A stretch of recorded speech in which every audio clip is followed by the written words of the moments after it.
멀쩡한 발전소가 쓰레기가 됩니다. 말이 됩니까?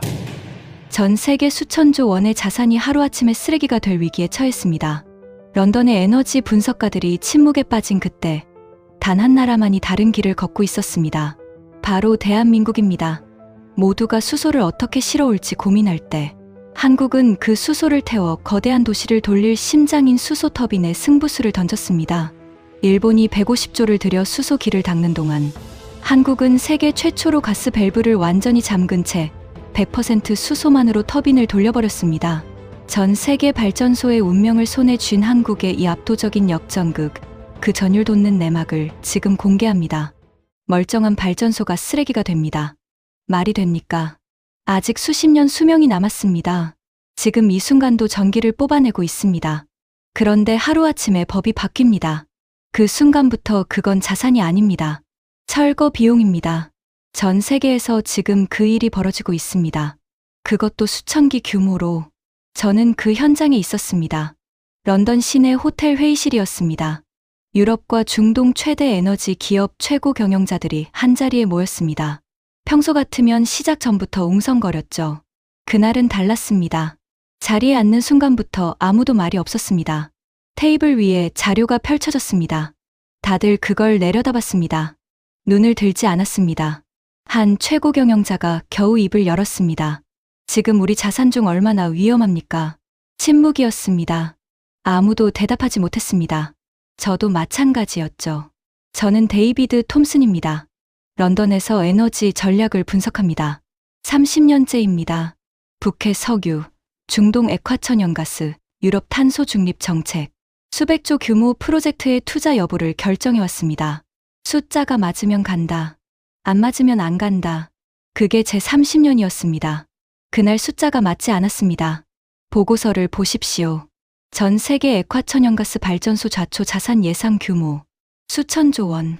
저는 그 숫자를 3번 다시 읽었습니다. 계산 오류라고 생각했습니다. 오류가 아니었습니다. 어떻게 이런 일이 벌어졌습니까? 각국 정부가 탄소 중립을 선언했습니다. 처음엔 업계 모두가 흘려들었죠. 설마 현실이 되겠냐고. 그런데 됐습니다. 규제가 나왔습니다. 기준이 강화됐습니다. 허가가 막혔습니다. 탄소세가 떨어졌습니다. 투자자들이 등을 돌렸습니다. 생각해 보십시오. 대출받아 공장을 지었습니다. 잘 돌아갑니다. 수익도 납니다.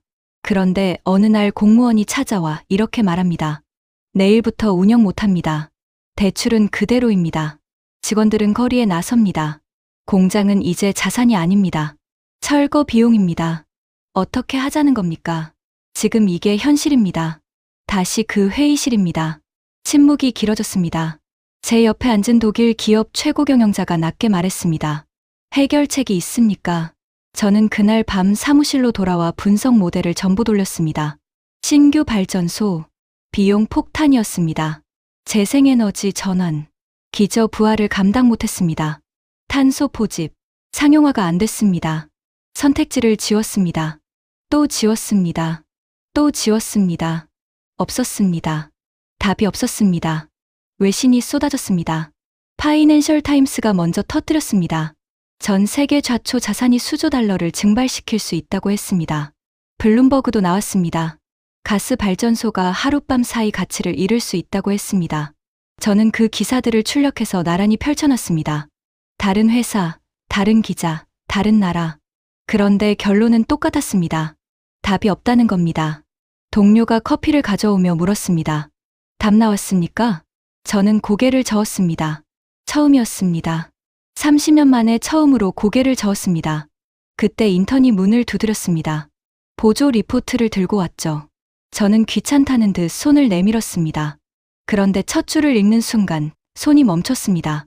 전 세계 대부분의 나라가 출구를 찾지 못하는 와중에 단 한 나라만 다른 방향을 보고 있다고 했습니다. 저는 그 나라 이름을 천천히 읽었습니다. 한국이었습니다. 한국이라고 했습니다. 저는 그 보고서를 다시 읽었습니다. 한 번, 두 번. 솔직히 말씀드리겠습니다. 처음엔 믿지 않았습니다. 한국이라면 제가 아는 나라입니다. 빠르게 따라오는 제조국이죠. 기술력은 있습니다. 그런데 판을 바꾸는 나라는 아니었습니다. 적어도 제가 알기론 그랬습니다. 저는 보고서를 옆으로 밀었습니다. 그리고 일본 파일을 꺼냈습니다. 이건 제가 확신하는 쪽이었습니다. 일본은 달랐습니다. 수소 산업에 150조 원을 쏟아붓겠다고 선언했습니다. 말만 한 게 아니었죠. 움직였습니다. 세계 최초로 액화수소 운반선을 만들었습니다. 호주에서 수소를 뽑아 일본까지 실어 나르는 공급망을 깔았습니다. 저는 그 프로젝트 브리핑을 직접 들었습니다. 테이블 건너편에 일본 측 담당자가 앉아서 설명했죠. 우리는 수소 고속도로를 만들고 있습니다. 그 말이 틀리지 않았습니다. 일본은 정말로 길을 만들고 있었습니다. 수소를 생산하고 운반하고 저장하는 전체 공급망. 아무도 가지 않은 길이었습니다. 외신들도 인정했습니다. 일본이 수소 공급망 경쟁을 이끌고 있다고 했죠. 도쿄가 수소 인프라 레이스의 선두라고 했습니다. 저는 그 기사들을 읽으며 확신했습니다. 이번 수소 시대도 일본이 가져간다고.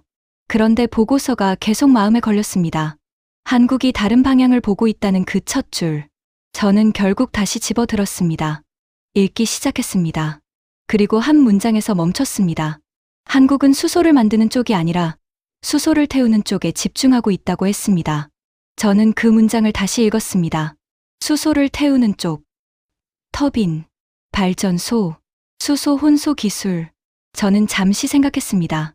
그리고 중얼거렸습니다. 가져오면 뭐 하냐는 거군. 수소를 아무리 잘 만들어도, 아무리 잘 운반해도 결국 마지막에 태워야 합니다. 전기를 뽑아야 합니다. 그 마지막 단계. 한국은 거기를 노리고 있었습니다. 저는 자리에서 일어나 창밖을 봤습니다. 런던 시내가 내려다 보였습니다. 머릿속으로 구조를 그렸습니다. 일본은 길을 만들고 있습니다.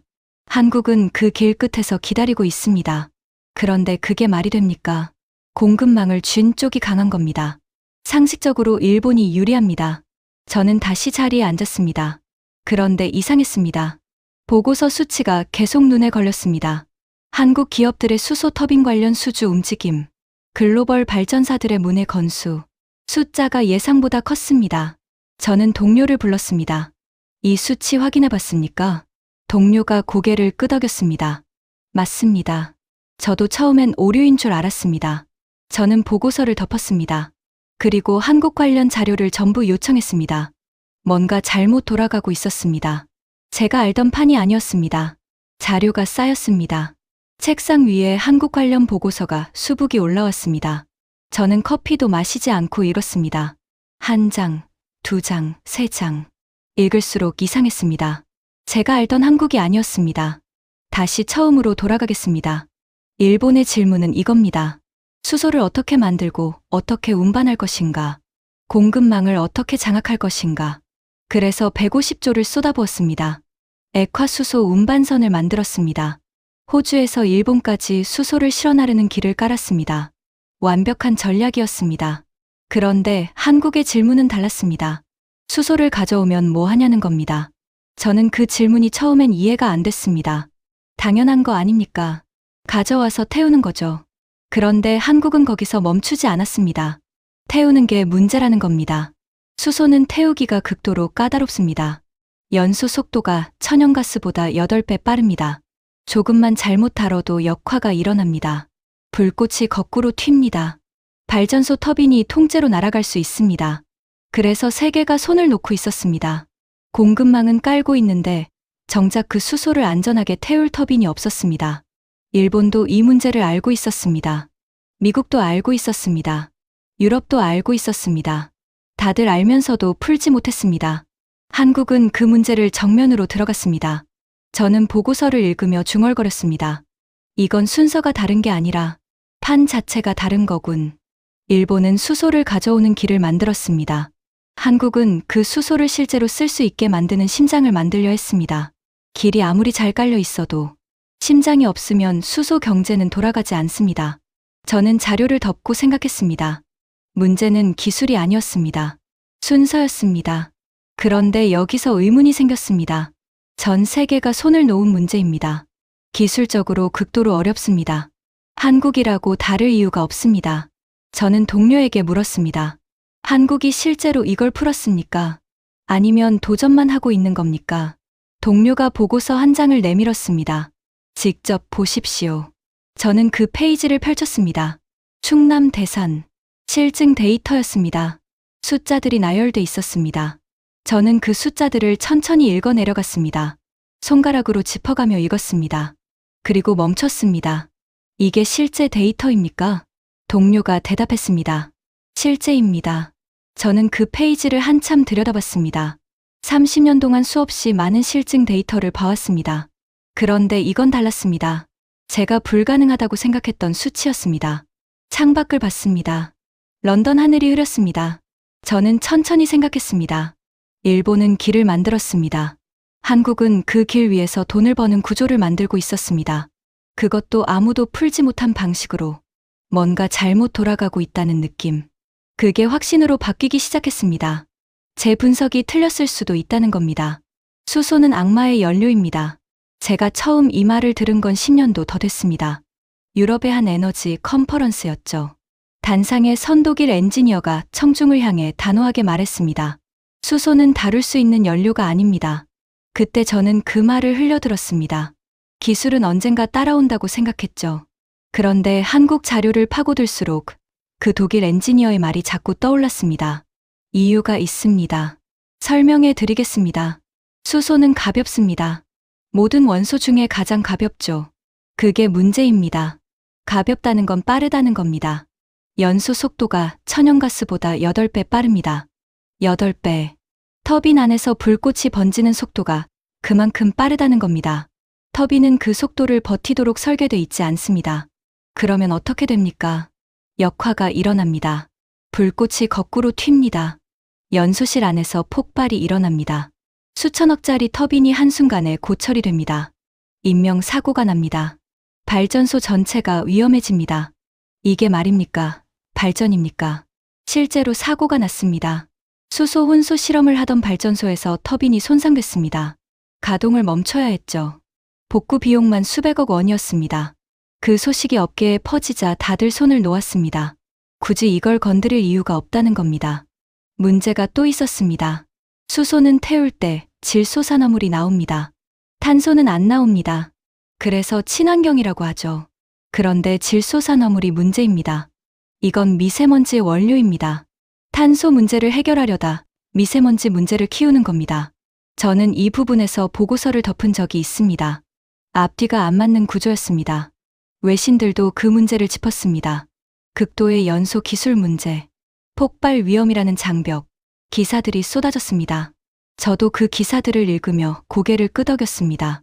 이건 현실적으로 넘기 어려운 벽이라고 생각했습니다. 그래서 세계가 다른 길을 찾고 있었습니다. 수소를 직접 태우는 대신 연료전지로 전기를 만드는 방식, 수소를 암모니아로 변환해서 운반하는 방식, 터빈을 피해가는 방법들이었습니다. 다들 수소 터빈은 건드리지 않으려 했습니다.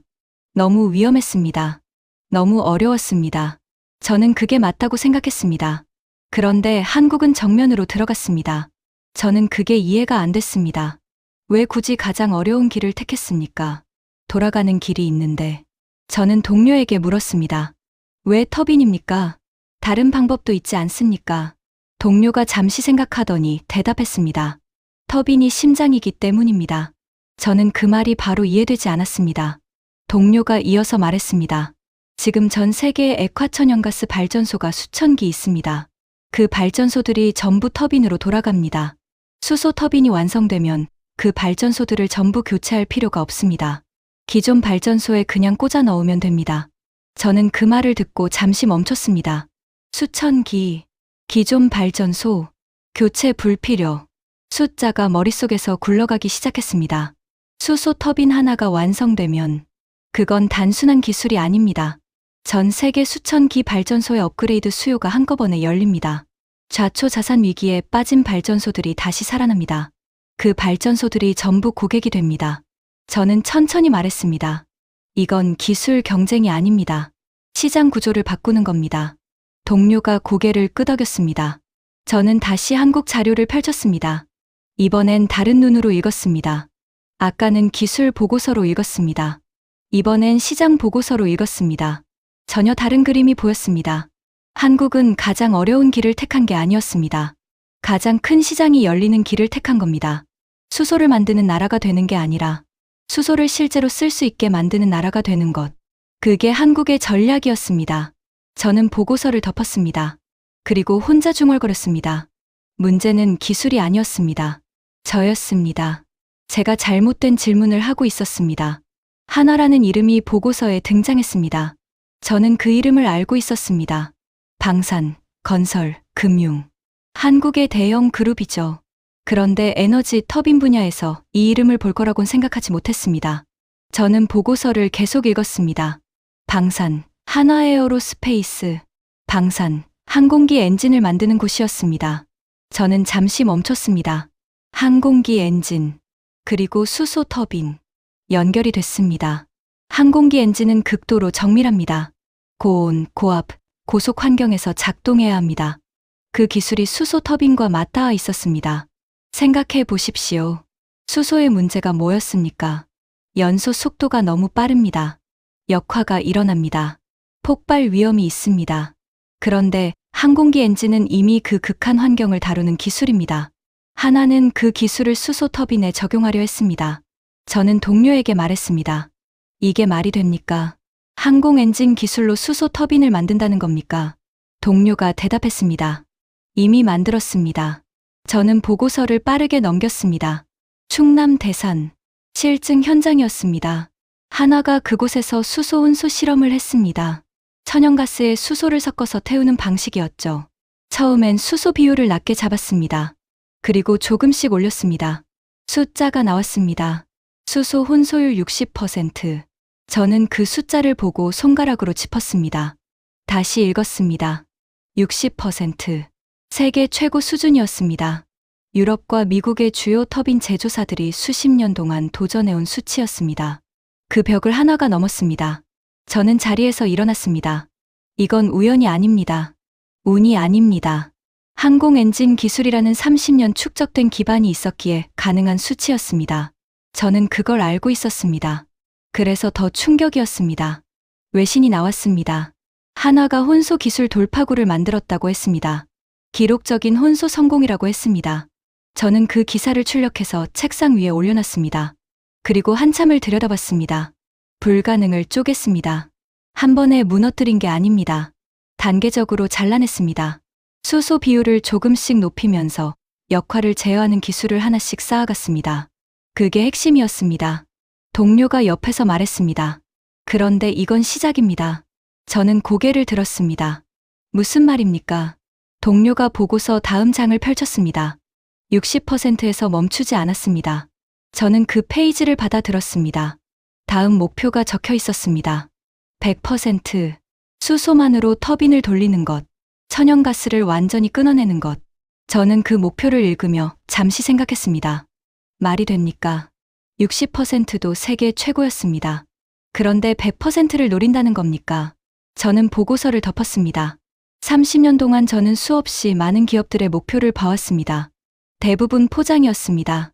숫자는 크게 써놓고 실제로는 절반도 못 미치는 경우가 태반이었죠.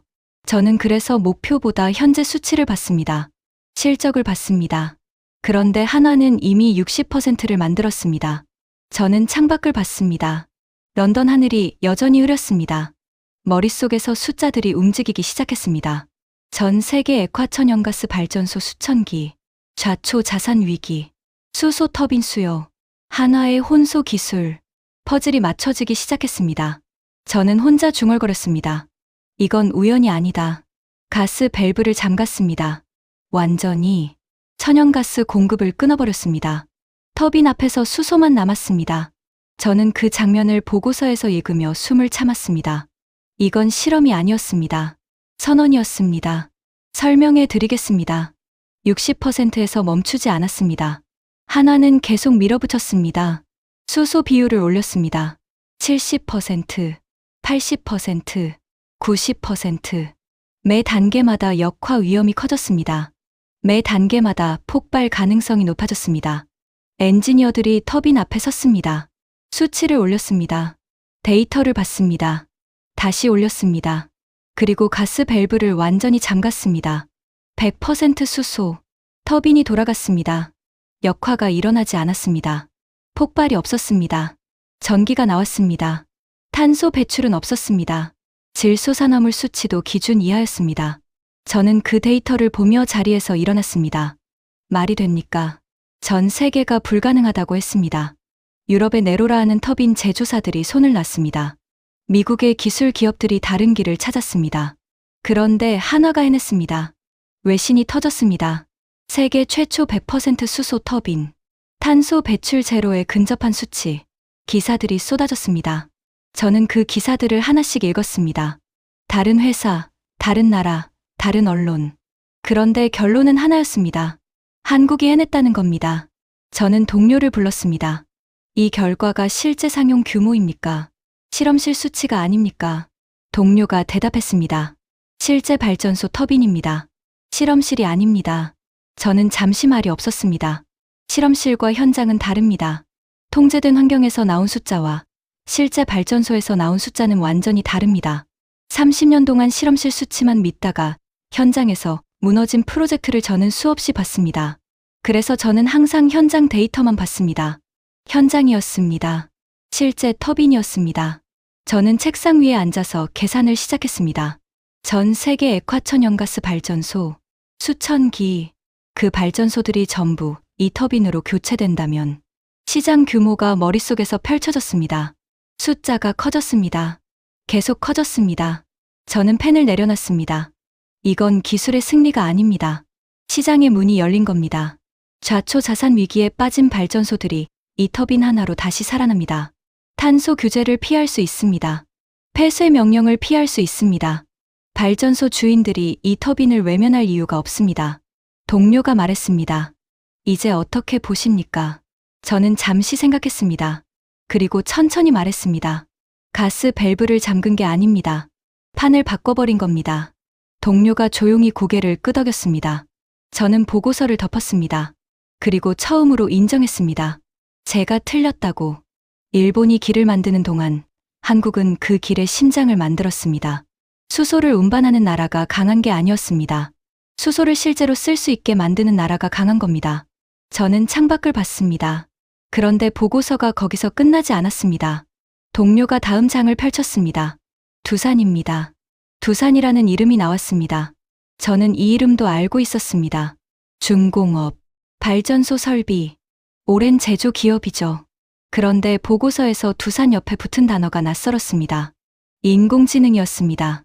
저는 동료를 봤습니다. 발전소 이야기입니까? 아니면 정보기술 이야기입니까? 동료가 말했습니다. 둘 다입니다. 저는 보고서를 펼쳤습니다. 읽기 시작했습니다. 전 세계의 인공지능 데이터 센터가 폭발적으로 늘고 있습니다. 챗GPT 하나가 구글 검색보다 전기를 10배 더 씁니다.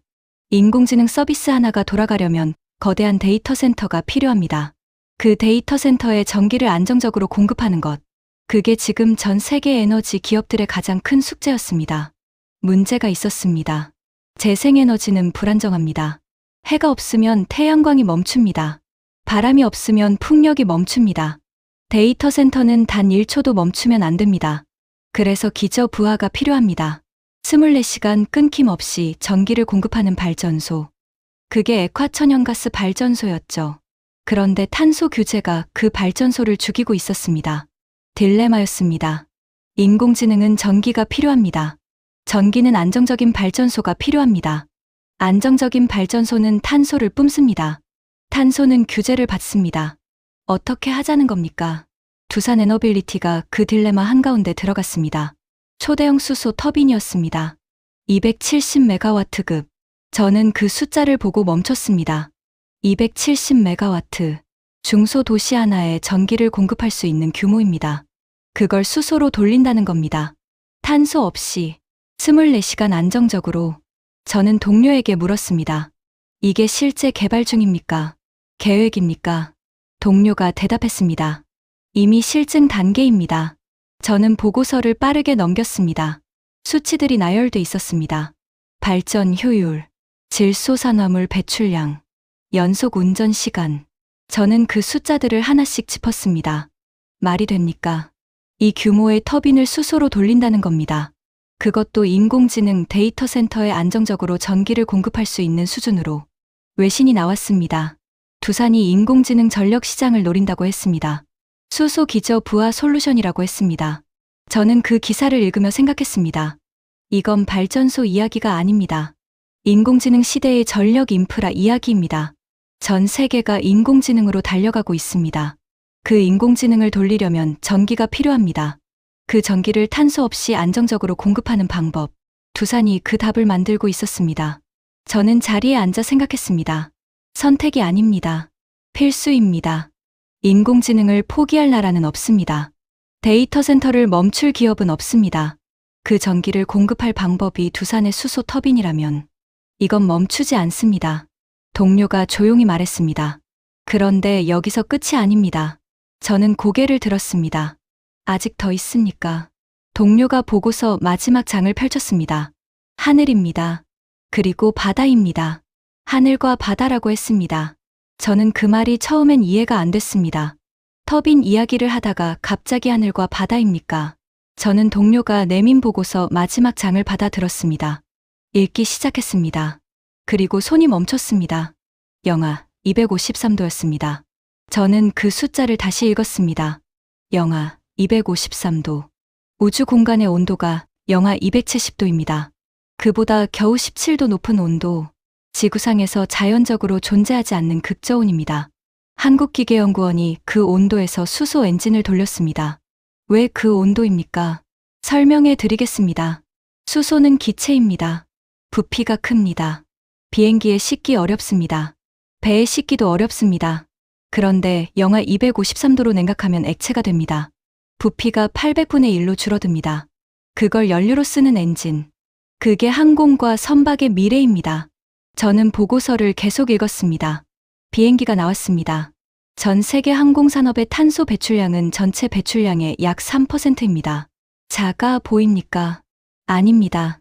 항공기 한 대가 서울에서 런던까지 날아가며 내뿜는 탄소량은 자동차가 1년간 내뿜는 양과 맞먹습니다. 그 탄소를 없애려면 연료를 바꿔야 합니다. 수소 엔진으로. 그리고 배가 나왔습니다. 전 세계 물동량의 90%가 바다를 통해 움직입니다. 컨테이너선, 유조선, 벌크선.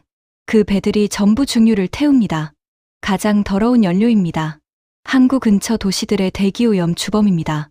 그 연료를 수소로 바꾼다면 시장 규모가 또 한 번 펼쳐졌습니다. 저는 보고서를 내려놨습니다. 터빈이었습니다. 발전소였습니다. 데이터 센터였습니다. 그리고 이제 하늘과 바다까지. 저는 처음으로 전체 그림이 보이기 시작했습니다. 한국은 수소 경제의 한 조각을 노린 게 아니었습니다. 수소가 쓰이는 모든 곳을 노리고 있었습니다.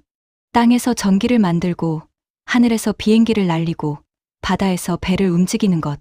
수소가 에너지로 쓰이는 모든 최종 단계, 그 전부를 겨냥하고 있었습니다. 동료가 말했습니다. 이제 어떻게 보십니까? 저는 잠시 생각했습니다. 30년 동안 저는 에너지 산업을 봐왔습니다. 석유의 시대를 봤습니다. 천연가스의 시대를 봤습니다. 재생에너지의 시대가 오는 것도 봤습니다. 판이 바뀌는 순간을 저는 여러 번 목격했습니다. 그런데 이번은 달랐습니다. 저는 천천히 말했습니다. 일본은 길을 만들었습니다. 한국은 심장을 만들었습니다. 동료가 조용히 들었습니다. 길은 누구나 깔 수 있습니다. 돈이 있으면 됩니다. 그런데 심장은 다릅니다. 기술이 없으면 못 만듭니다. 수십 년의 축적이 없으면 못 만듭니다. 한국은 그걸 만들었습니다. 발전소의 심장, 비행기의 심장, 배의 심장. 저는 잠시 멈췄습니다. 그리고 지금 세계가 그 심장을 원하고 있습니다. 저는 그날 밤 보고서를 전부 다시 썼습니다. 처음부터 끝까지 일본이 이번 수소 시대를 가져간다는 결론을 지웠습니다. 새로운 결론을 썼습니다. 마지막 문장은 이겁니다. 앞으로 30년은 한국의 시간이다. 저는 그 문장을 쓰고 펜을 내려놨습니다. 30년 만에 처음으로 제 확신이 완전히 뒤집혔습니다. 그런데 이상하게도 불편하지 않았습니다. 틀린 게 부끄럽지 않았습니다. 오히려 이런 생각이 들었습니다. 이걸 목격한 게 다행이라고. 오늘의 사연은 여기까지입니다. 내용이 마음에 드셨다면 구독, 좋아요로 응원해 주시고 댓글로 대한민국 파이팅을 외쳐주세요. 국격 상승 감동을 전하는데 큰 힘이 됩니다.